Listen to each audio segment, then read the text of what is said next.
What are the main highlights you need to know about the World Economic Forum at Davos?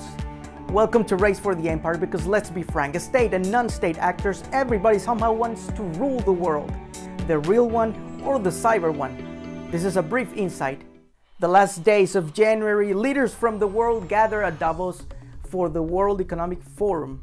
Heads of state, tycoons, CEOs, opinion leaders. The highlights: US President Trump strongly emphasized what he considers the economic improvements of his government.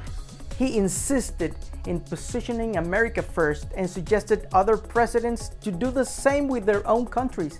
He reiterated the importance of what he calls fair trade and finally invited everyone to invest in the US, meanwhile offering to pay less taxes.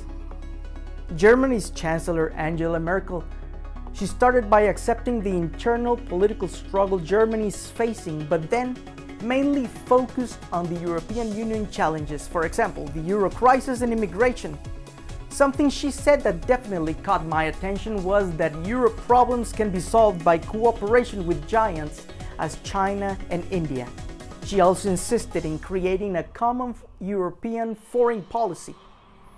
Chancellor Merkel was not alone. Her new close ally, the President of France, Emmanuel Macron, referred that Europe has to play a role between US and China. He reinforced in his own way Merkel's proposal and finally urged to sign a common tax treaty among countries to avoid a race to the bottom scenario, obviously referring to the US lower tax reform. Last but not least, Christine Lagarde, head of the International Monetary Fund, mentioned the need to fight corruption globally and the importance of distributing wealth to avoid an increasing income inequality. My take: Germany and France as leaders of the European Union will focus at least on two matters. 1.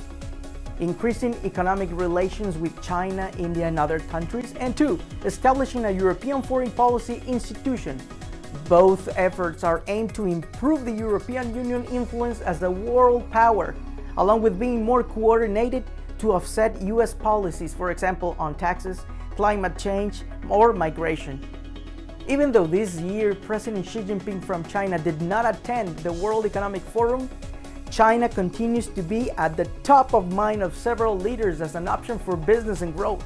So don't be surprised if soon China hosts a Belt and Road Forum to position one of their most important international and economic projects. Don't forget to subscribe to Race for the Empire on Facebook and YouTube. Follow me on Twitter and see you in the next episode.